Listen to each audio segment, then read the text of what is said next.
आध्यात्मिक प्रवचन के नए वीडियोस देखने के लिए चैनल सब्सक्राइब करें, बेल आइकॉन दबाना ना भूलें।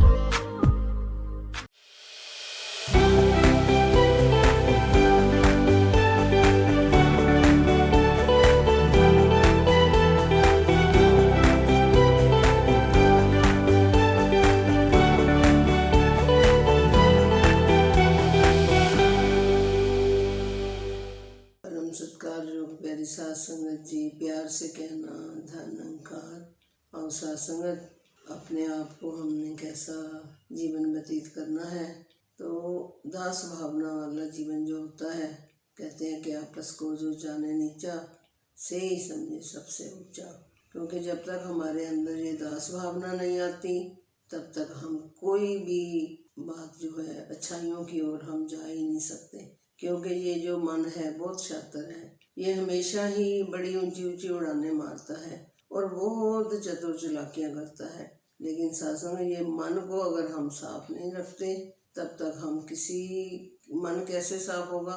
मन को साफ करने के लिए हमें प्यार, निम्रता, सहनशीलता, करुणा, दया, ये सब गुण हम अगर हमारे अंदर हैं तो इसका मतलब हमारा मन बिल्कुल ही पवित्र है। और जब ये सारे गुण हमारे अंदर आ जाते हैं तो फिर इसका मतलब हम दास भावना हमारे अंदर है। दास भावना का मतलब भी यही होता है कि हमने कब अपने को सबसे नीचा समझना है। नीचे का मतलब ये नहीं है कि हम नीचे हो गए हैं या हम कोई बुरे बन चुके हैं। नहीं, सत्संग नीचे का भाव यही होता है कि जितने भी मेरे सामने हैं, जो भी है, मैंने सबका सत्कार करना है, सबसे प्यार करना है और सबको गले लगाना है। तो सत्संग जब ये दास भावना, कहते हैं कि ज्ञान लेकर या सत्संग में जाने से अगर हम कहें कि हम दास बन चुके हैं, नहीं, सत्संग ऐसा कर्म नहीं होता कि हम सत्संग में तो हमें लगता है कि हमें ऐसा जीवन व्यतीत करना चाहिए, हम भी दास ये नहीं कर सकता, दास आपके लिए हाजिर है। तो सिर्फ हाजिर है से ही हमारी हाजिरी नहीं लग जाती जब तक हम उसको कर्मों में नहीं ढालते। कर्मों में हमने कैसे ढालना है कि अगर हमारे सामने कोई ऐसा दिखाई दे रहा है बुरा काम करने वाला या बुराई कोई दिखाई दे रही है तो सबसे पहले तो हमने उसको नज़रअंदाज करना है। और नज़रअंदाज अगर कई बार ऐसी बुराई भी होती है जिसको अंदर नज़रअंदाज नहीं किया जा सकता, तो फिर उसमें सुधार कैसे लाना है, उसको सिखाना कैसे है। तो पहले सत्संग जैसे कहीं आग जल रही है तो जो भी वहाँ से निकल रहा है तो आग लगाई जा रहा है। तो हमारा कर्म ये नहीं है कि हम भी वहाँ से निकले हैं जैसे और भेड़ चाल चल रही है कि वहाँ आग में अपना अपना डालते जा रहे हैं, हम भी आग लगा देते हैं। नहीं सत्संग, अगर हमने ये देखना है कि उस आग का असर कहाँ पर हो रहा है, क्या वो आग भले के लिए जल रही है या किसी को नुकसान पहुँचाने के लिए हो रही है।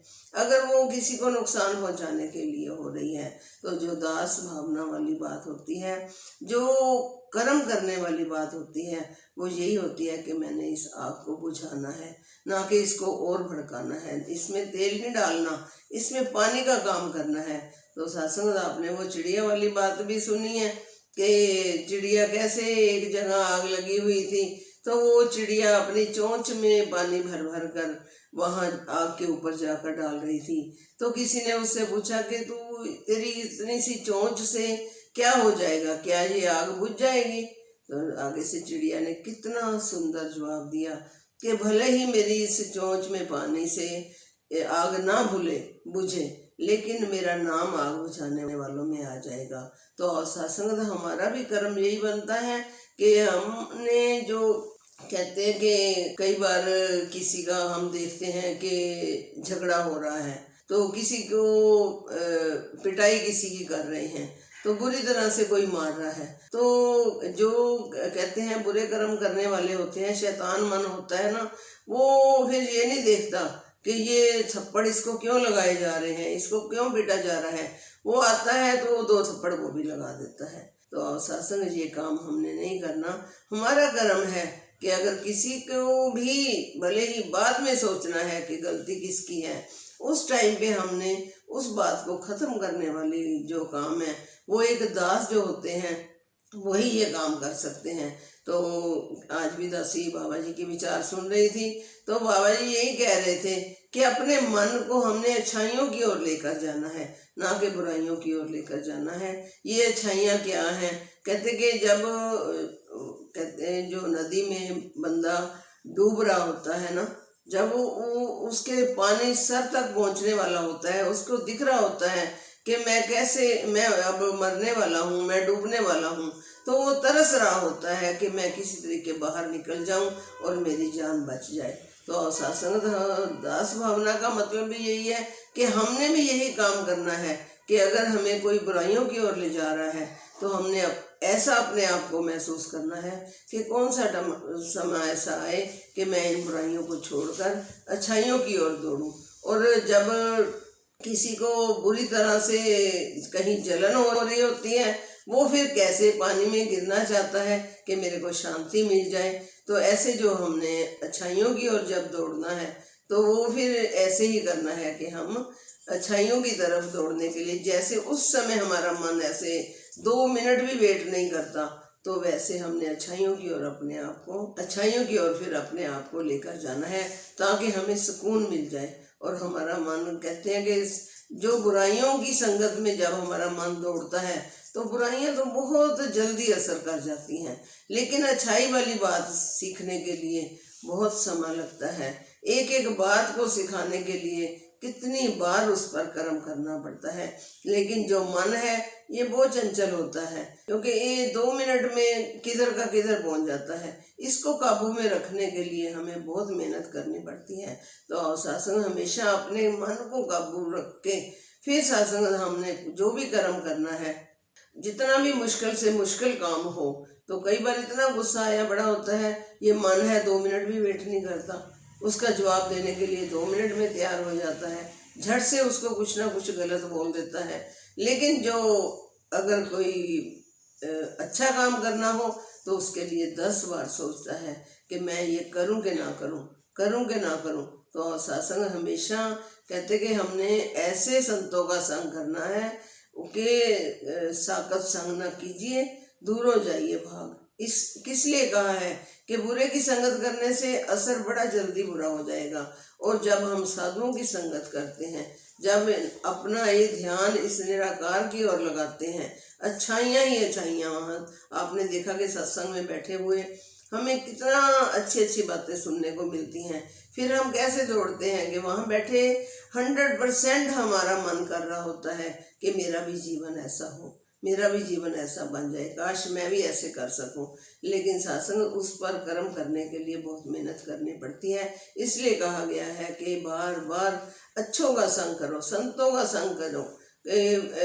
सख्तों के संग के साथ फिर आप बुराइयों की ओर ही दौड़ोगे। और सत्संग हमने ऐसा कर्म करना है कि जैसे हमने एक सत्संग भी कर लिया, तो सत्संग सुन भी लिया, लेकिन उस पर अमल नहीं करा, तो ये भी बात बाबा जी ने अपने मुखारबिंद से कही कि जैसे एक खेत में माली फल को तैयार करने के लिए सबसे पहले उसमें कहते हैं कि खाद डालता है, फिर उसकी गुड़ाई भी करता है, फिर पानी भी डालता है, लेकिन फिर भी उसमें अगर फल तैयार ना हो या सब्जी तैयार ना हो तो वो सोचता है कि पता नहीं, मैंने सब कुछ किया, सारी तरह की विधियां मैंने अपना ली, लेकिन इसमें कोई फसल तैयार नहीं हुई। तो फिर उससे किसी ने पूछा कि इसमें तूने कौन सा बीज ऐसा डाला था, कोई खराब बीज तो नहीं डाल दिया, कौन सा बीज डाला था जो तेरा प्रफुल्लित नहीं हुआ। तो आगे से किसान कहने लगा कि मैंने बीज तो डालना ही भूल गया। तो सत्संग, जब तक हम सेवा सिमरन सत्संग ये सारे कर्म हम इकट्ठे नहीं करेंगे, तो सेवा के भाव से भी यही है कि जैसे सेवा हम करते हैं वैसा ही हमें मेवा मिलता है। तो सत्संग जहाँ बीज डालने की बात है वो सबसे मेन बात थी। अगर हमने बीज ही नहीं डाला तो फसल किस तरह की तैयार करेंगे। और सत्संग अपने जीवन को ऐसा बनाए कि जो हमें बाबा जी ने सिखलाइयाँ दी हैं उन पर सत्संग किसी तरह की कोई कसर नहीं छोड़ी, हर तरह से हमें समझाने की कोशिश करी है। लेकिन सत्संग हम फिर भी अभी बहुत पीछे हैं। दासी को भी आशीर्वाद दो कि दासी भी ये जो सारे कर्म है, जो सिखलाई बाबा जी ने दी है, इन पर कैसे अमल करना है, कैसे चलकर दिखाना है, जब हम सबका भला करेंगे, सबके साथ प्यार करेंगे, बड़ों की इज्जत करेंगे, अपनी फैमिली को ऐसा बनाना है कि एक तरह का स्वर्ग वाला घर बन जाए। स्वर्ग वाला घर कैसे बनता है वो आप सब जानते हो कि जब हम सबके साथ प्यार करते हैं, सबका सत्कार करते हैं, एक दूसरे की आज्ञा का पालन करते हैं और निम्र भाव में रहते हैं। जो संत जो होता है वो हमेशा ही निम्रता की ओर दौड़ता है। तो आओ सत्संग दासी को भी आशीर्वाद दो कि अपने घर से भक्ति शुरू कर फिर बाहर भी अपने जीवन का सबके सामने ऐसे पेश आए। ये भी बाबा जी ने कहा कि बाहर से जब आप बाहर निकलते हो तो किसी को कहने की जरूरत ना पड़े कि ये किसको मानता है या किसका बेटा है, दूर से ही पता चल जाए कि वाह ये कौन सा संत जा रहा है, ये किसकी औलाद है। तो सत्संग सीधा जो हमारा जो नाम होता है वो हमारे सतगुरु का होता है, हमारे पेरेंट्स का होता है। तो सत्संग आशीर्वाद दो कि अपने सतगुरु के नाम को भी और अपने बुजुर्गों के नाम को भी, अपने खानदान का नाम भी ऊंचा करना है और अपने देश का नाम भी ऊंचा करते हुए अपने जीवन का निर्वाह करते चले जाएं। सत्संग जी प्यार से कहना धन्यवाद। आध्यात्मिक प्रवचन के नए वीडियोस देखने के लिए चैनल सब्सक्राइब करें, बेल आइकॉन दबाना ना भूलें।